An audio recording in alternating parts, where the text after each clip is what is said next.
Ladies and gentlemen, please welcome the president of the Planned Parenthood Action Fund, Alexis McGill Johnson.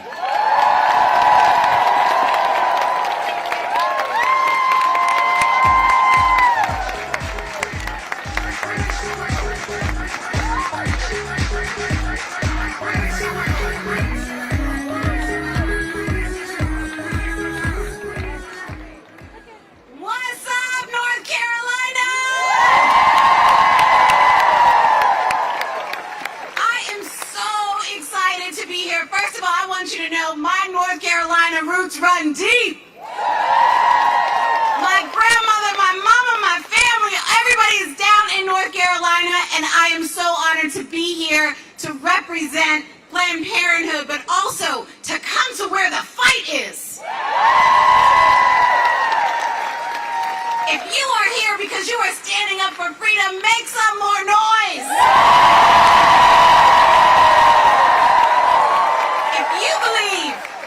Politicians should stay out of a doctor's office. Let's get loud.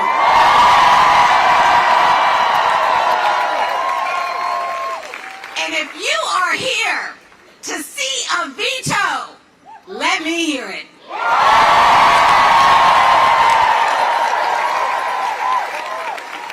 y'all.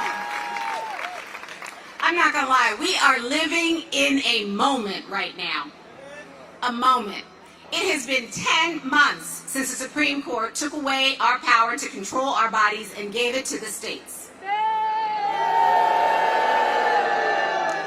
1 in 3 women, trans, and non-binary people can no longer get access to the care at home. There are abortion bans in 19 states. And in just the last few weeks, we have seen North Dakota, Florida, they continue to come. They are not stopping. They are doubling down. And even here in North Carolina, politicians pushed through a sweeping abortion ban in just 48 hours. Shame, because they know, right? They know that if the people had their say, it would never happen.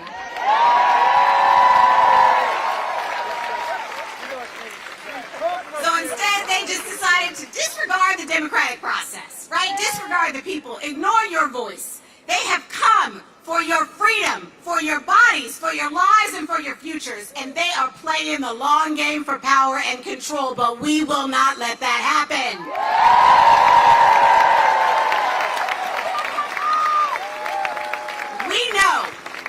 We know what happens when these bans happen. We know who bears the burden of these attacks. People of color, people with low incomes, young people, LGBTQ plus people. But what they don't know is that we are ready. And that's because we don't get ready, we stay ready. All of you, we're ready to come out today to show these politicians that we won't back down. The people of North Carolina are ready to rise up and demand their freedoms, and today Governor Cooper is ready to veto this bill.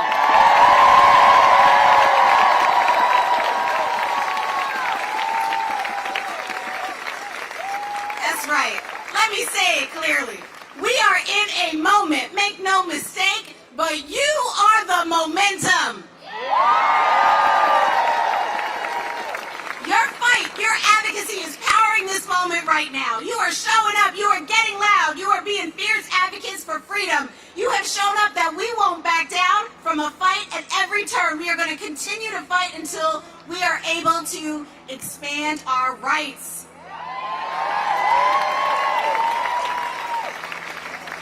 So, I know we are here because not only will we see a veto, but there's going to be work to do on the other side of that veto. Right? There's going to be some work. We are here. First of all those legislative champions who are in the audience, make some noise for all of them who are going to fight. We are here to be with you, to support you in the fight that you have led to stand with the people of North Carolina. Now, you know, we've got this sheet that has come around. If not, Ask somebody for it. This is a way, with a QR code, with a script, and the 4 people that need to be called over and over again. And here's what I want you to do. I want you to call them up. I want you to call them out. I want you to call them in. I want you to call them over and over again. Remind them of the promise that they made to you. Make sure that this state legislature is standing up for the people of North Carolina. That they are not standing up for their personal agenda. They're standing up for what the people want. They are there to represent the majority.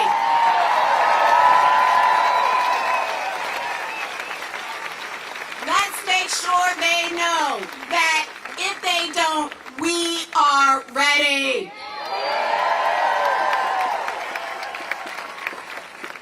It's my honor to bring someone to the stage who is truly on the front lines of the fight for reproductive freedom. Planned Parenthood South Atlantic's Chief Medical Officer, Dr. Catherine Ferris. In a region where abortion access has been decimated, she and her team have become beacons for care for patients from all over the South. Every day they provide care not only for people in their community, but also for people who've been forced to flee their states to access health care that they need and deserve. Please give a warm welcome to incredible advocate and provider, Dr. Catherine Ferris.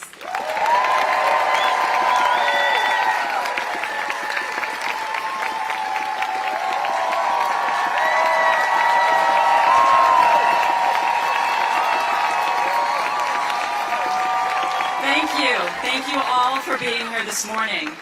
My name is Dr. Catherine Ferris. I'm the Chief Medical Officer of Planned Parenthood South Atlantic, a Fellow of Physicians for Reproductive Health, and a board-certified family physician who is proud to provide abortion care here in North Carolina. And I am here this morning to say abortion is health care. Abortion is part of the full range of reproductive health care that we may all need at some point in our lives. Whether it's birth control, pregnancy care, miscarriage management, or abortion, we all deserve to access these services without interference from politicians.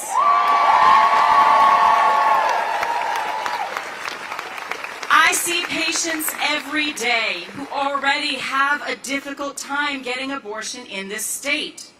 North Carolina has been hostile to reproductive health care for many years, and lawmakers have spent over a decade chipping away at the care I was trained to provide.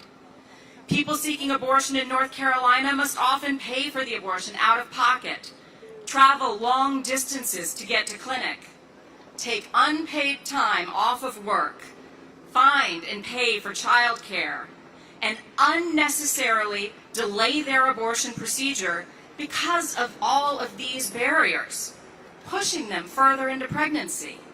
And this is unacceptable. Every person should be able to get the care they need from a provider they trust in their own community with dignity and respect.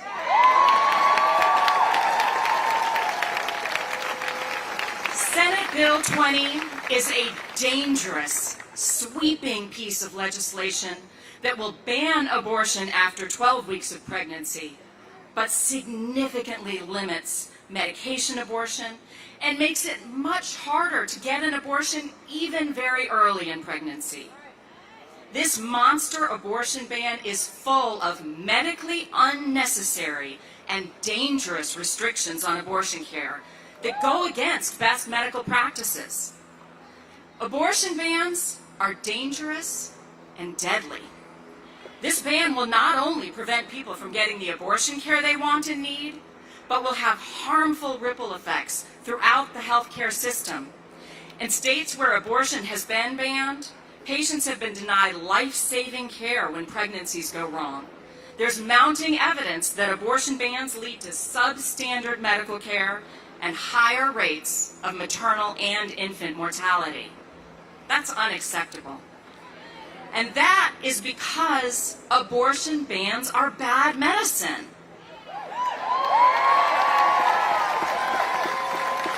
They create a chilling climate that ties the hands of doctors, interferes with best medical practices, and puts patients in dangerous situations. Like all abortion bans, SB 20 will especially harm people who live in rural areas, people working hard to make ends meet, and people who historically lack access to affordable health care, like people of color, young people, and people who are LGBTQ+. My patients should be able to make the decision that's right for them.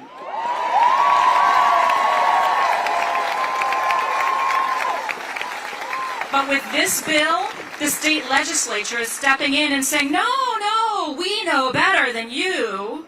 We know what you need in your life.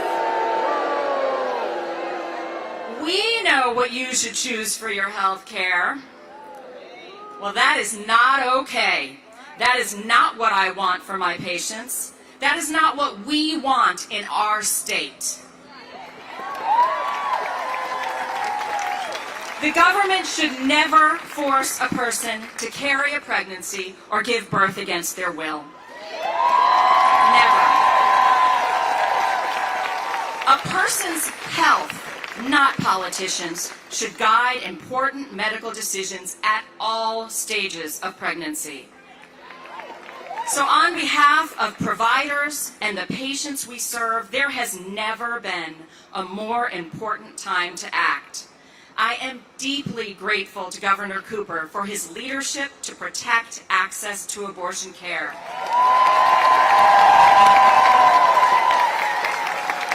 Thank you, Governor.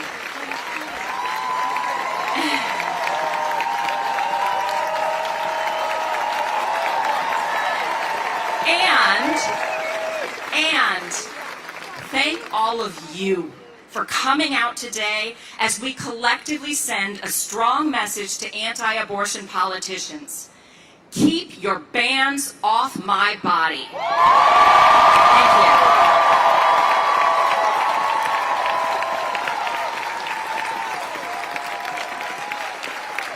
Let's hear it for Dr. Ferris and all of our providers.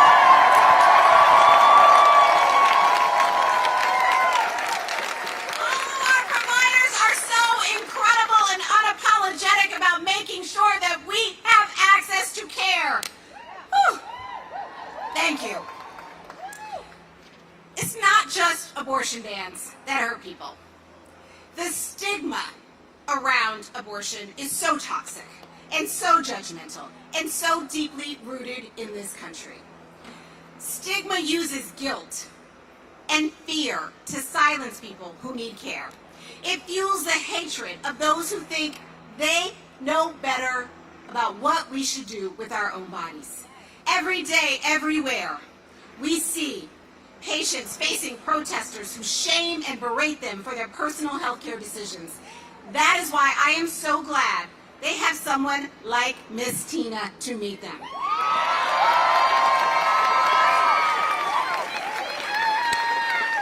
Tina Marshall is the founder of the Black Abortion Defense League. A Black-centered grassroots group of clinic defenders that offer support and encouragement to abortion patients on the front lines. Let me tell you something. If you haven't seen a superhero, you've seen it in Miss Tina. Miss Tina, come on up.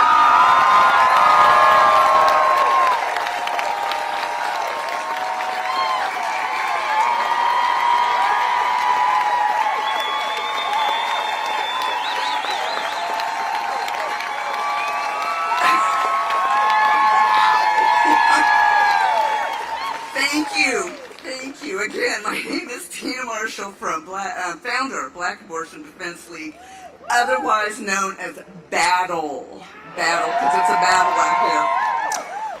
And I'm a defender at a local clinic in Mecklenburg County. At our clinic, defenders greet patients as they drive in for health care services. But why is it necessary to have clinic defenders in the first place? It's because anti-abortion protesters jeer, heckle, and attempt to shame patients as they walk across the the parking lot for their health care. Defenders shield patients and guide them safely into the clinic.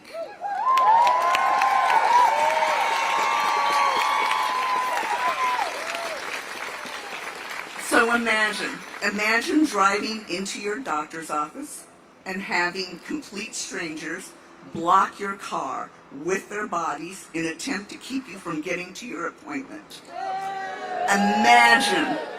Imagine walking into the office building and being screamed at and called horrible names through a megaphone and amplifiers. Imagine having another person who you don't know, who's not part of your family or your life, tell you they know better and that you don't deserve to have control over your body. It's happening, y'all. This is what happens at clinics every day, and this is what patients face when they arrive for their health care. I've been defending at abortion clinics for 2.5 years.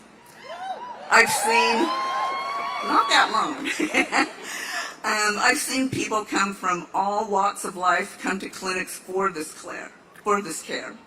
I've spoken to patients from North Carolina and patients from all across the South. Since last summer, I've seen more people arrive very tired after driving for 9 hours or more to get to a clinic.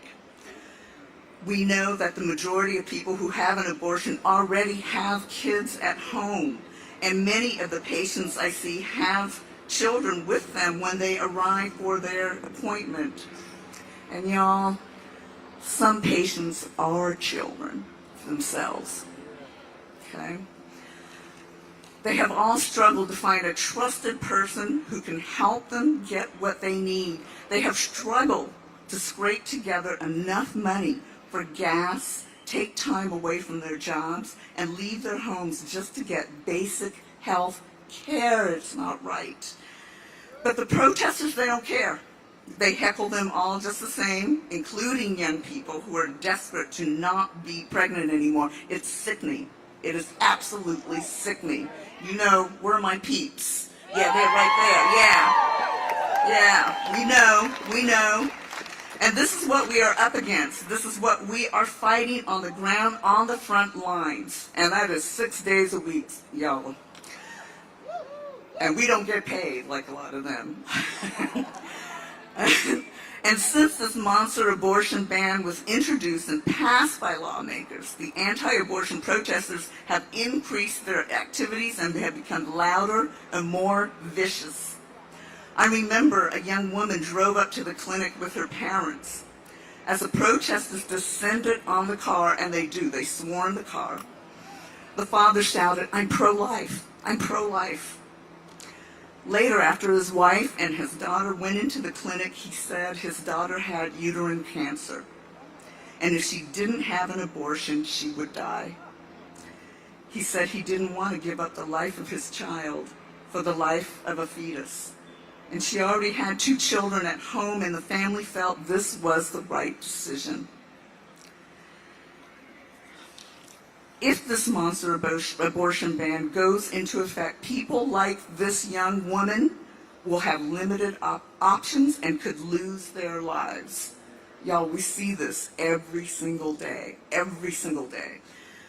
People like this young woman would have to make multiple trips to the clinic and would be forced to face the vicious protesters every single time. She'd have to first come for an unnecessary state-mandated consultation. It's kind of dumb. It is dumb. Wait at least 72 hours and then come back again for her actual appointment. How is someone who lives hours away supposed to do that? How are they going to pay for the gas? How are they going to pay for a hotel room? How are they going to make up for those lost wages from their jobs? It's going to be impossible for many. Y'all, I've seen a lot. And I've seen a lot of tears. Tears of joy.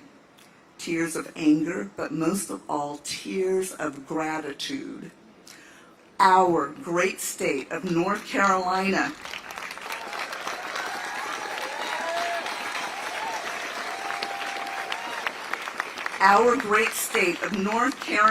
has become an important access point for those seeking legal and safe abortions. The great state of North Carolina is a safe space for thousands seeking health care. We can't let these folks down. We must continue to be a place of well-being. This bill,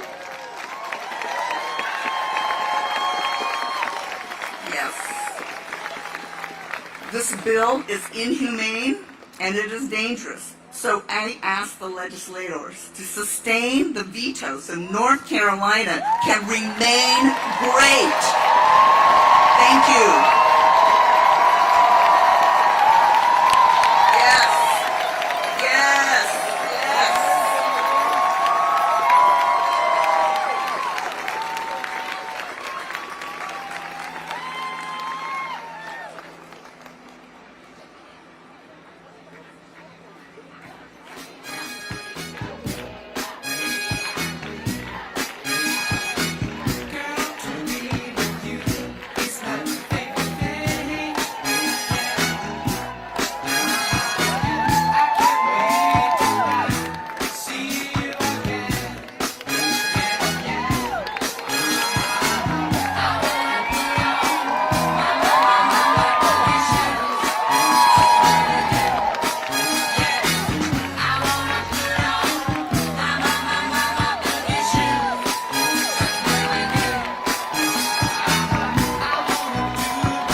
Thank you. Yes, let's give it up one more time for Miss Tina.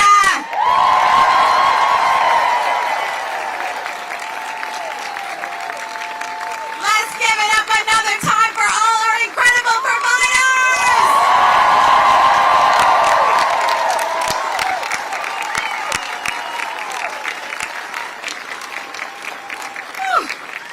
It takes so many people in this movement to fight for freedom. Right now, millions of people in the U.S., especially in the South, are dealing with loss of control over their bodies and their lives and their futures.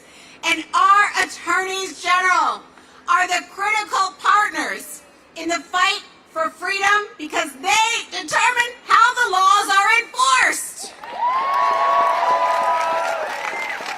It is because you have an advocate like Josh.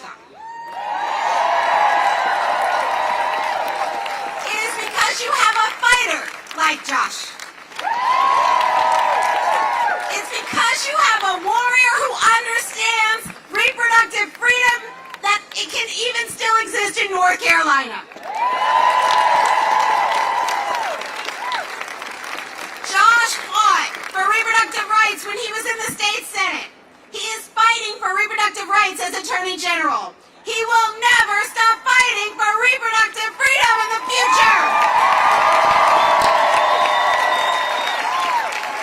Please give me a warm round of applause for Attorney General Josh Stein.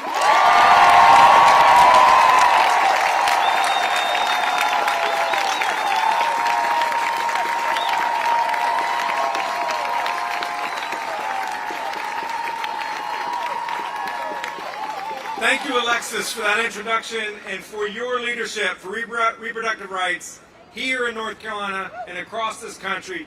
Let's give it up for Alexis McGill Johnson.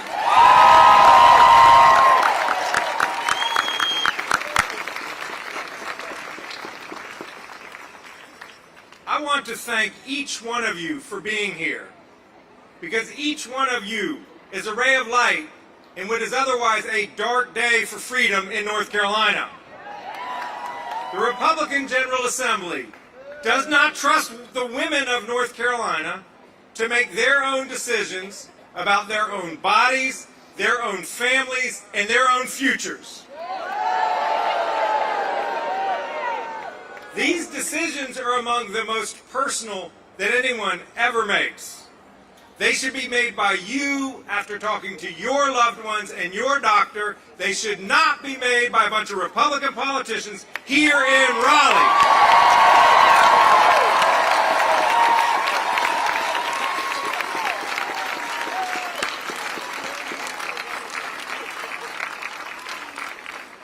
Yet that is exactly what this bill would do.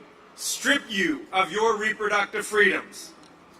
It imposes intrusive, burdensome, unreasonable requirements on women and providers to severely restrict all forms of abortion in this state.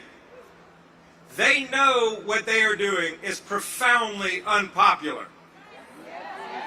That's why they are trying to trick you by saying this is about protecting the women of North Carolina, but we know it is about controlling the women of North Carolina.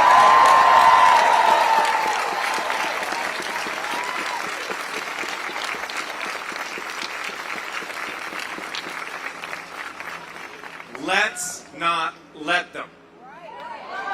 Several of these Republican legislators promised to protect your reproductive freedoms in the last election, but now they want to take them away from you. Let's not let them.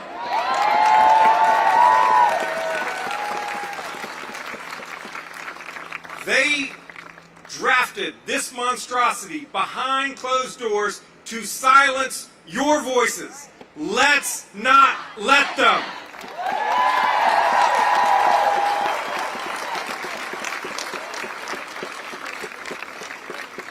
The lieutenant governor, who just announced his own campaign for governor,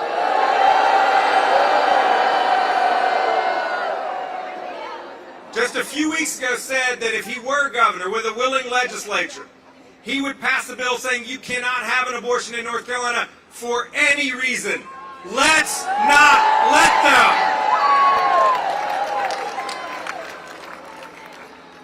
Today is not a day to accept defeat. Today is a day to double down and fight.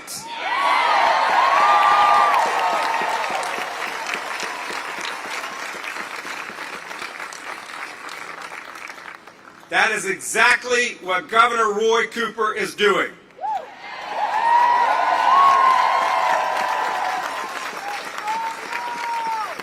Governor Cooper is a champion of our individual liberties. He has proven time and again that he stands with us and will protect our rights. And that's why he is going to veto this bill.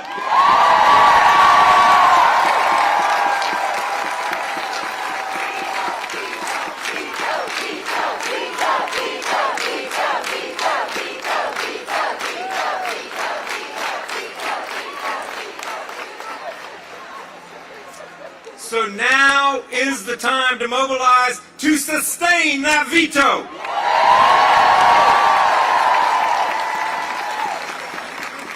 We must call every Republican member of the General Assembly and demand, do not take away our freedoms.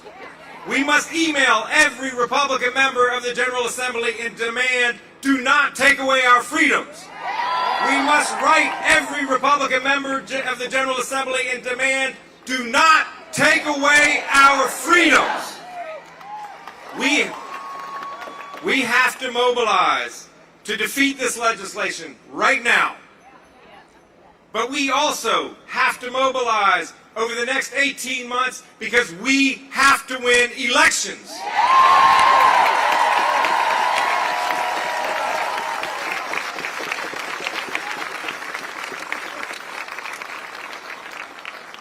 The legislators who are here with you today are incredible people. They are fierce advocates, fierce defenders of your rights. There is not enough of them. We must win seats in the General Assembly.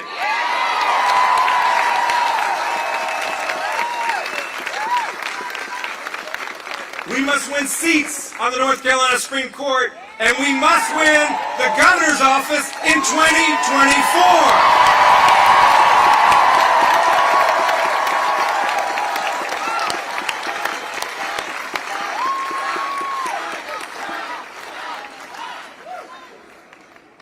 If we don't, they will completely ban abortion in North Carolina. We will not let them.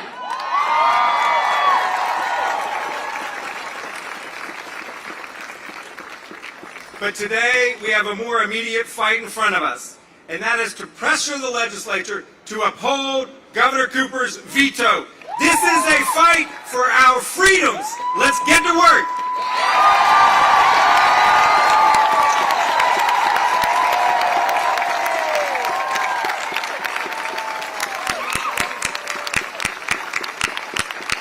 Let's give it up one more time for AG Justine!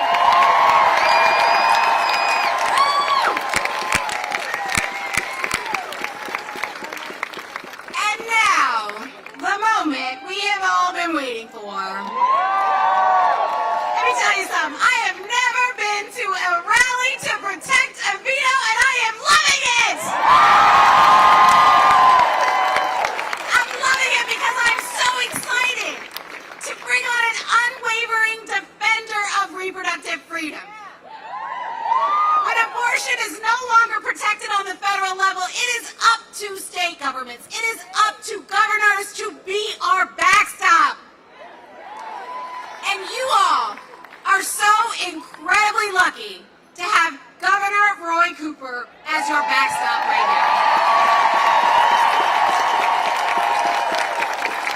He has been working so hard, so tirelessly, so thoughtfully about understanding what it takes to fight and protect reproductive freedom, to fight and protect the very integrity of our own bodies and our own justice. Are you guys ready for a veto? All right then, you heard them. You heard them. Governor Cooper, let's do this thing.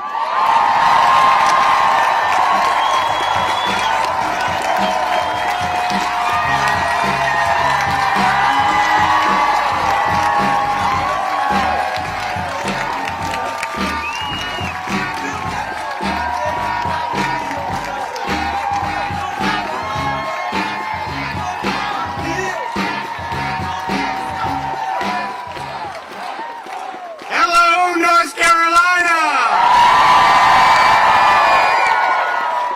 You know these rallies are happening all over the state. Thank you, Alex McGill Johnson, for your leadership of Planned Parenthood. Fantastic! Thank you, Tina Marshall, for your testimony.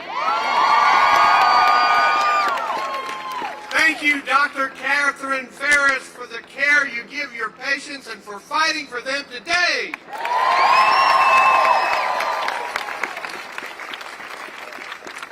And thank you, Attorney General Josh Stein, for all you have done and all you're going to do.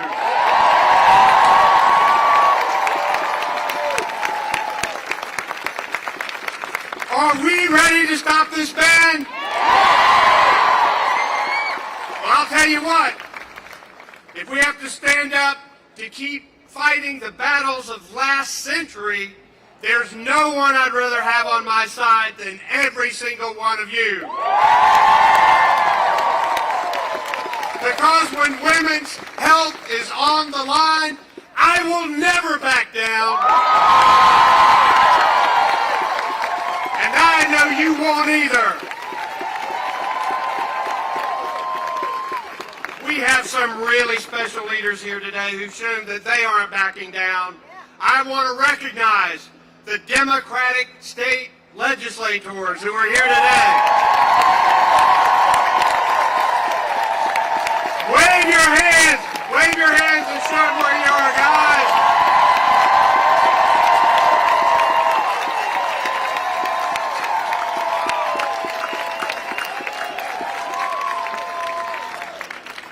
They did an amazing job studying this complicated and confusing monster bill for the few hours they had and arguing like hell for the few minutes they were given to try to stop this ban on the floor of the House and Senate. Thank you. We are grateful for you. And we're going to need every single one of them as we carry on this fight. Let's give them another big hand.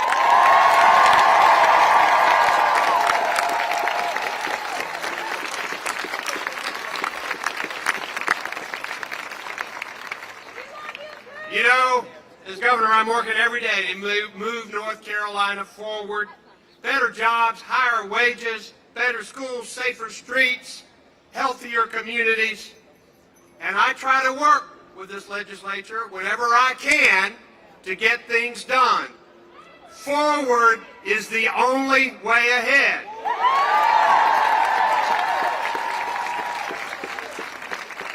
But I know one thing for certain. Standing in the way of progress right now is this Republican supermajority legislature that only took 48 hours to turn the clock back 50 years on women's health.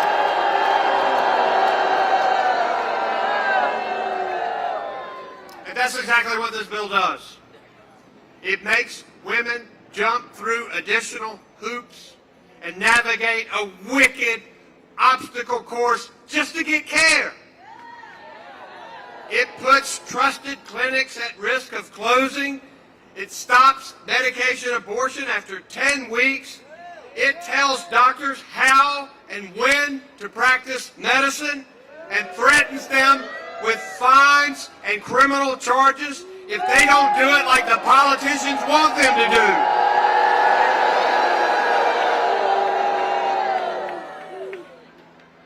They say they passed this bill because they care about the lives of children. Really? Really? Then why not invest significantly more to reduce infant mortality in this state?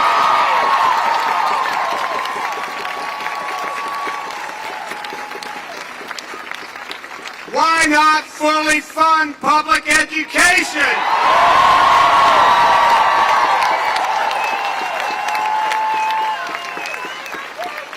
Instead of giving millionaires yet another tax break and pay for their children's private school voucher.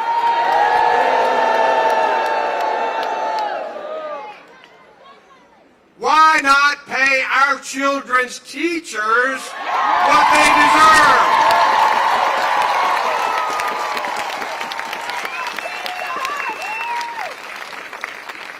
Why not pass common sense legislation that deals with the fact that gunfire has surpassed car accidents as the #1 cause of injury deaths for children in this state?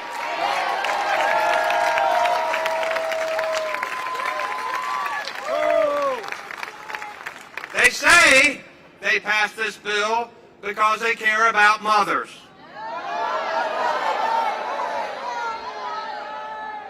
Then why not invest more in quality child care? So their children can learn and they can go to work. Why not invest more to reduce the number of women who die in childbirth? Why not equal pay for equal work?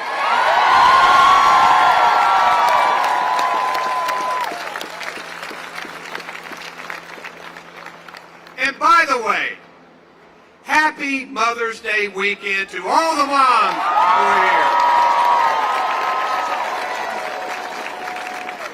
And especially our amazing First Lady, Kristen Cooper, who is here with us today.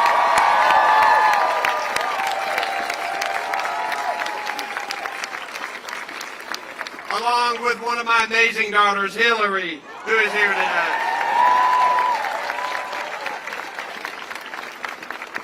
And I know my mom, the best public school teacher in the history of North Carolina, is looking down on us and smiling today. I know that she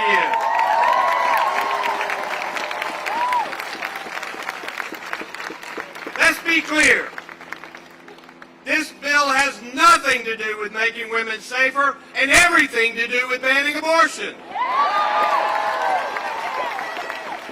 There is a reason why the North Carolina Medical Society, the OBGYN Society, the North Carolina Academy of Family Physicians all oppose this bill.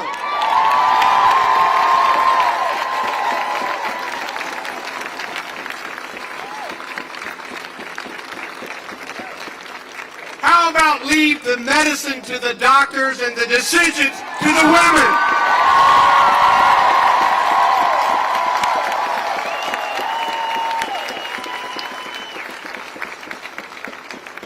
Now, we've heard Republican legislators claiming that this bill is a mainstream compromise. Let me tell you what. Mainstream bills don't get written in secret, kept under lock and key, introduced in the dark of night, kept from public input, protected from any amendments, and then get rammed through in less than 48 hours.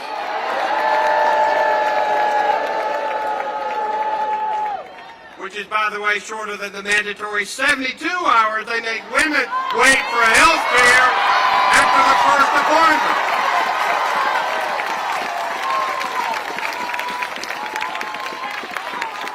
There is nothing mainstream about this bill.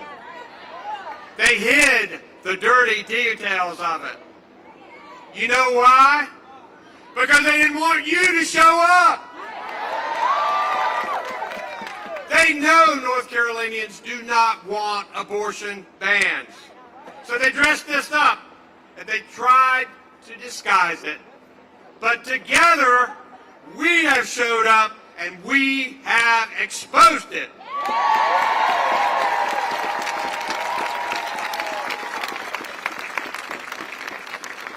We have to stop this ban. So today, right there, I'm going to veto it.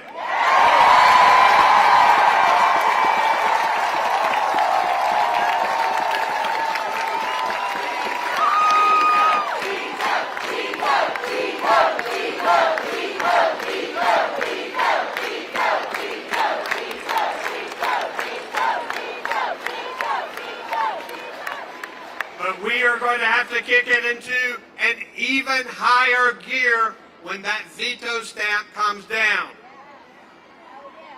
If just one Republican in either the House or the Senate keeps a campaign promise to protect women's reproductive health, we can stop this ban.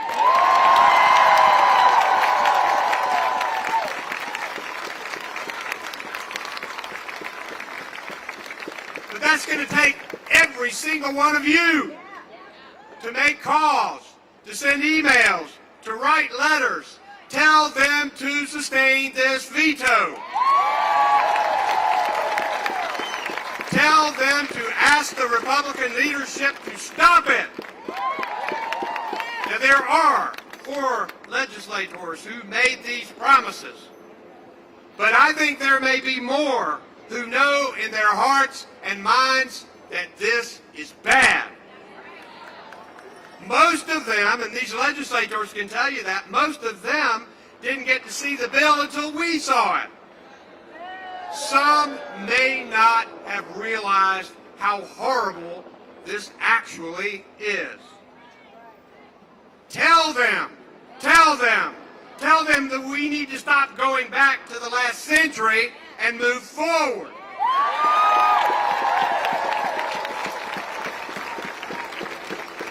Tell them that politicians shouldn't push their way into the exam room with women and their doctor.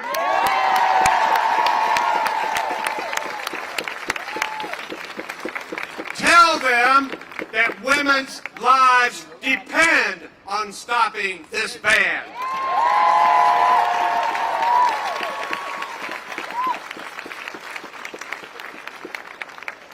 Now we need people all over the state to learn how bad this bill is.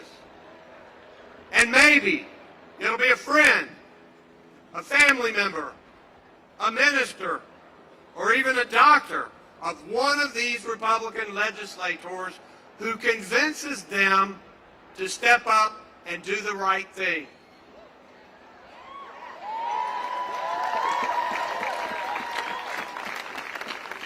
If just one Republican follows his or her conscience, if just one Republican finds the courage, if just one Republican listens to doctors, if just one Republican is unafraid to stand up to the political bosses,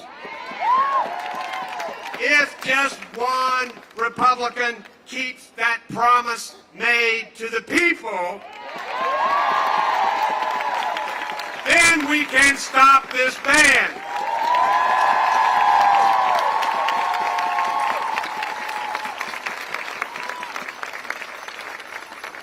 But first, this bad bill needs a return to sender.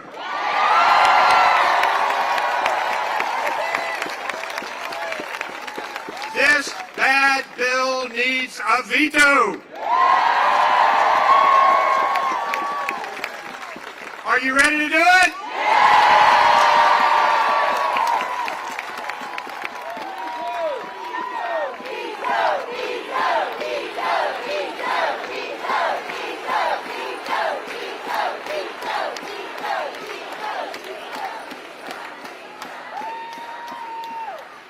There are three things that I need to do.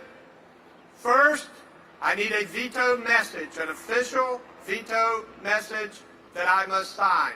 And I'm going to read it to you. This bill will create dangerous interference with the doctor-patient relationship, leading to harm for pregnant women and their families.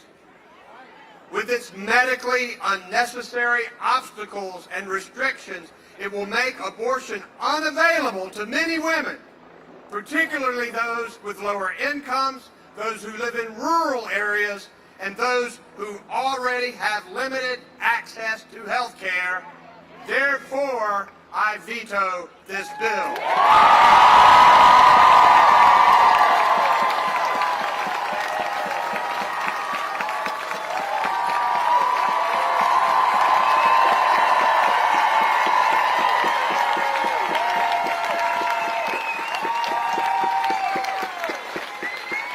That part is signed.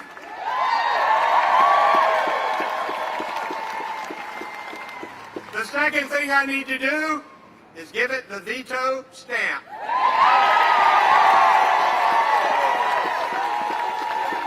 You ready?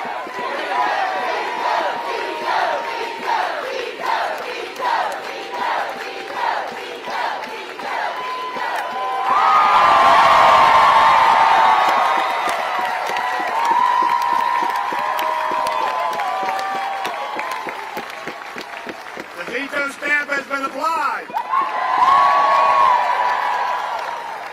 Now it's time for me to sign under the veto stamp.